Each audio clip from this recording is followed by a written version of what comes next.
That's a really cool point that you made. You know, when you said when it's big. Yeah. Talk to yourself like that. It's powerful. Well, we're massive. I don't know if you ever listened to any of the episodes, but we always talk about vision planning. And like what you've just said, you wrote down exactly what's happening. This is happening now. You're at this stage. You can see it. You know what's happening next, and it's just a journey that you're going along. Yeah. It's just, if you don't have that clarity, you're never going to actually achieve it. It's like the Paul Moore said it one time, and it's always stuck with me. It's like, if you don't know what you're trying to achieve, you're going into every day with a blindfold on. Yeah. You're just walking through the day with no fucking goal, no fucking aim. But it's like, it's sort of what you were talking about before. You're not yet at the place where you're able to handle that capacity of clients. I'm not, but I know I'm going to. That's what I mean, because you've mapped it out, and along that journey, you will become the human that is capable of dealing with that capacity. Exactly. I think that's probably a missing link with a lot of people who are obviously trying to get, like, a lot of people are quite happy to not ever have to get to that place, which is absolutely fine. You know, it's absolutely cool. You do not have to go to that place or go to the levels that we do. You don't have to do that at all. But I think if you can, when you're telling yourself, because a lot of people, like, I went through a really long kind of period, not a long period, pretty extended period, like, questioning myself, you know, pretty recently. But I was just sitting there, I was like, it's not that I'm worried about where I am and where I am, and I just know internally I'm not ready for that yet. But I know that like, knowing where you want to go and also accepting that you're not ready for it yet is a perfectly cool thing to do. You know, because that's kind of where I'm at, was like, okay, this is where I want to go. Like, and if I woke up tomorrow with the same kind of demands on me that Callum has, I'd be like, you can take that back.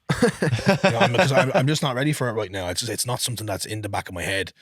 You know, this is where you're going to go to. This is where you're going to be. This is what you want, and you're going to have it tomorrow. Because that's not the reality of the situation. I'm 2-3 years, I'd say, away from that. Now, I also said I was 2-3 years away from that. Most of it doesn't happen 2 hours later. Like 2 hours later, I'm going to say he's going to walk out here now, and Carl's going to be like, by the way, we've got these 4 pros that need to start with you now. Exactly. Here's 600 clients. You know, but I don't think you'd ever eat. Like, I don't think life. I view life as like a game. Life wouldn't present you with that opportunity until you're ready for it anyway. Like, you won't, practically, you wouldn't physically be able to create that opportunity for yourself until you're literally ready for it. You'll fuck yourself over. You'll just fuck yourself out of it until you can. It all has kind of like, there's like an internal meaning to it all. Like, I think the whole 7 or 8 years of like busting my ass for nothing and then being presented with the opportunity in my life, I think that happened for a reason. You know, there was like, okay, we're going to show you just how close you can get to having to fucking pack this in. So when we give you this opportunity, you better grab it with both hands. And by J's, I still haven't let go of it. You know, I'm just like, fucking okay. You know, it's like a strap in kind of moment. You know, and I'm just kind of strapped in and kind of kind of riding the wave. And it's funny, you know, because like, I'm kind of in this situation where I know, like, I'm very much aware of what's happening around me. You know, I fully, wholeheartedly, hand on heart believe that I can be at that level.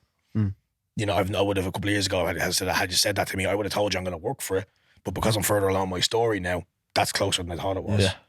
So like, the narrative that you speak to yourself in changes, but the overarching message of I'm going to do it has always been the same. I've always said I'm going to do it. It's going to happen. Because I didn't allow myself to do the things during the day that wouldn't allow that to happen. I didn't slip up. I didn't allow myself to back off the things I needed to do to be the best, even when I wasn't making the money that the best made. Like, even when I was making 50 quid a week, I still did the shit that I had to do to keep moving forward. I still buried education. I still go in there, I still train. I still go in there and make sure that I'm doing the things every day that I need to do, that the person who is the best would be doing. Because there's one thing, man, if you're sitting there and you want to know what the best coaches in the world are doing, they're out there being the best coaches in the world. They're not out there fucking making posts on Instagram, giving people shit. They're not out there, you know, creating whatever it is that you feel as though is going to be valuable content when it isn't. The best coaches in the world are out there being the best coaches in the world. And that's what they're doing, and that's what their overarching job is. Do you know, that kind of way? And a lot of people are like, you know, they waste so much time getting wrapped up in social media and what people are saying. And, you know, like, obviously we haven't spoken about it too much now, but like my background in education and kind of what I know about hypertrophy and how it works. And, you know, people argue about these things all the time. And it's wasted momentum. It's wasted time. Do you know, that kind of way? Learn about it enough, and you'll realise that everyone's arguments about hypertrophy are the most wasted shit you'll ever come across. We have we got time to get into that? Got 10 minutes. I think we should get into that. But let's wrap up that question. It's like, to me, everything you've just said, there's like obviously there's certain things, like we need empathy, we need education, we need to actually want to help people, but the underpinning thing is just this relentlessness. The willingness to work. If you're not, like, it sounds so simple, just effort. You've got a saying that you always say. I don't know where it came from. We always say, work is all we have. Work is all we have. You boil down any situation you've ever been in your whole life, there's one thing that you have to get out of it and to get into it and to get to anywhere, it's work. You know, you're sad, work on it. You're angry, work on it. You got a lot of clients, work on it. The work is all you have. You haven't got a lot of clients working. Yeah, exactly. Well, that's what Dr. DeMartini says, isn't it? He's like, you can have the difference between a vision and a dream is whether, so like yours, like everything you've said there is like, I'm going to be one of the best coaches in the world. Yeah, the vision. But then it's a vision because all of the things that you're doing now and the daily actions that you're doing are moving you towards that. Yeah. One day at a time. Whereas it is dream as if it's like, pipe dream. I'm going to be a fucking millionaire.